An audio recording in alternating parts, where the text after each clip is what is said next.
Fag అప్పుడప్పుడు చెప్తుంటాను, అది తల్లిపాలతో సమానం, జంజాల్ గారి హాస్యం, ఇది డబ్బా పాలతో సమానం. అదేలేండి. అయితే మీకు జంజాల్ గారి సినిమాలన్నీ ఒకే తర్వాత శత్రుకి. అలా మహానుభావులు ఎంతోమంది, చాలామంది డైరెక్టర్లు చాలా గొప్ప గొప్ప వేషాలు వేయించారండి నాతో. శత్రువు, గణేష్ ఎలాంటి అయ్యో అంత మాట, తిరుపతి స్వామి, బ్రహ్మాండం, ఎంతోమంది చాలా మంచి వేషాలు వేయించారు. కానీ ఈవీవి సత్యనారాయణ నన్ను పిండేశాడు. అసలు ఒక వేషం కాదు, ఒక రకం కాదు, పిచ్చి పిచ్చిగా పిండేశాడు. అంతే, నాలో ఉన్న మ్యాగ్జిన్ క్యాలిబర్ అంతా రాయించాడు.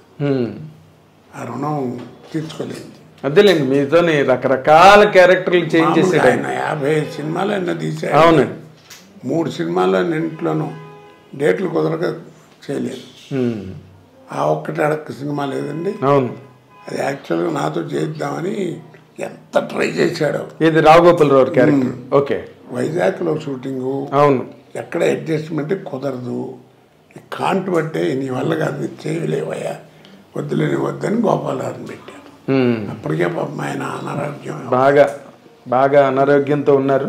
మనకు అది తెలుస్తుంటుంది కూడా, తెలుస్తుంటుంది స్క్రీన్ మీద. అవును, అలాగా. కాబట్టి రావుగోపాలరావు కాబట్టి ఎంజాయ్ చేశారు అందరూ. అవునండి, అది ఆయన కాబట్టి.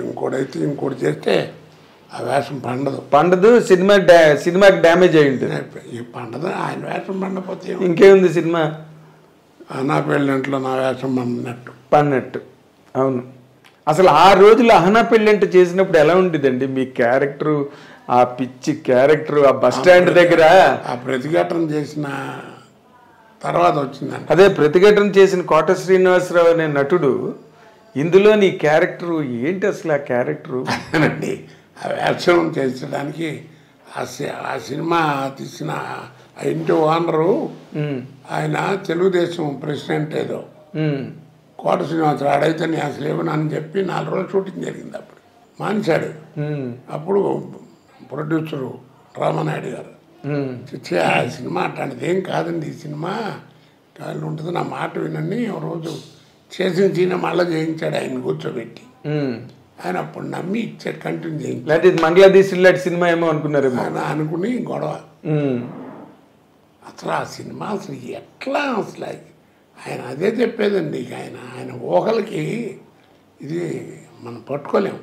అదే మీతో పాటు దాదాపుగా వచ్చిన వాళ్ళే కదా సుత్తి వీరభద్రరావు గారు, సుత్తివేలు. అవునండి, మీతో పాటు దాదాపు వెళ్ళినప్పటికీ సుత్తి వీరభద్రరావు, వేలు బాగా సెటిల్ అయిపోయారు. బాగా ఫైల్లో ఉన్నారండి. మీరు వెనకాతలు వచ్చారనుకోండి కొంత లేట్గా, బట్ మీరు వాళ్ళ ప్లేస్ ఆక్యుపై చేసారా?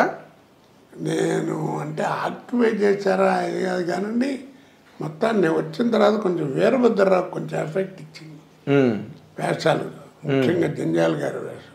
ఆ వేషాలు వల్ల పడేటప్పటికీ కొంచెం అదేనండి మీరు అన్నట్టుగా మీ నోటి మాట రకరకాలుగా మనం కామెడీ వెళ్ళని అసలు మీరు చెయ్యని క్యారెక్టర్ ఉందండి. ఇప్పుడు అంటే డైరెక్టరు, రైటరు ఏ క్యారెక్టర్ అయినా మీ గురించి రాసుకోవచ్చు, ఎలాంటి క్యారెక్టర్ అని రాసుకోవచ్చు. మీకు అక్కడ దాకా ఎందుకండి, ఆడవారి మాటలకు అర్థాలు వేర్లే. ఎస్, మంచి వెంకటేష్తో చేసిన సినిమా. అసలు ఎంత మా అబ్బాయి ఆ సినిమా చేసి వచ్చిన రోజున వాడితో కూడా అన్నాను, నీతో మాట్లాడినట్టు ఉంది ఆ సినిమా అంతా అన్నది నా వేషం అని. కొడుకుని ఆకలిస్తుంటాను. అవును, చెప్తున్నా. దానిలో డైలాగ్ ఉంది కదా, నేనంటే నీకు అంత ఇష్టం ఏంట్రా, పోయే ముందు డైలాగు, అది చాలా చాలా గొప్పగా ఉంటుంది ఆ సీన్. అవునండి, డైరెక్టర్ మహానుభావుడు, కుర్రాడు. అవునండి, అవును చెప్తున్నానండి. ఎన్ని రకాలు, ఒకట రెండా, అదే అసలు ఎన్ని వేరియేషన్స్ దాంట్లోని.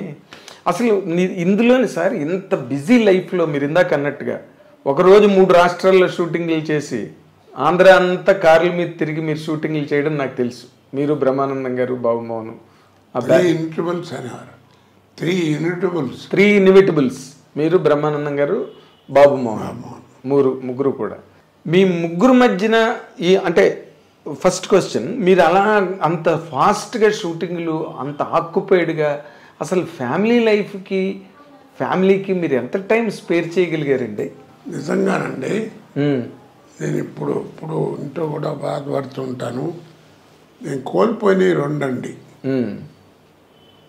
చాలా ఇంపార్టెంట్ విషయాలు. ఒకటి ఫ్యామిలీ లైఫ్, పిల్లలు చదువులు, వాళ్ళని చదివించడం, ఏం చదువుతున్నారు, ఎలా చదువుతున్నారు, వాళ్ళు స్కూల్కి వెళ్తున్నారు లేదా అసలు తెలియదు నాకు.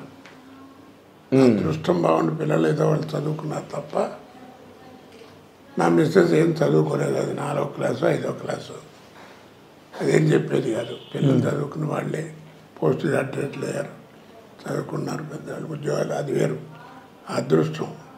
అది ఎంత లాస్ అయిపోయానండి. నెలకి 15 రోజులు 2 నెలలకి అట్లా చూసేవాడిని పిల్లల్ని. బెంగళూరు వెళ్ళినప్పుడు అక్కడ బట్టలు అవి బాగుంటాయంటే పిల్లలకైనా కొనుక్కొచ్చేవాడిని. తీరా వచ్చేవాడికి సైజులు సరిపోయాయి కాదు. 2 నెలలు ఆడపిల్లలు మరీ ఫాస్ట్గా పెరుగుతారు. ఏడుపు వచ్చేది నాకు.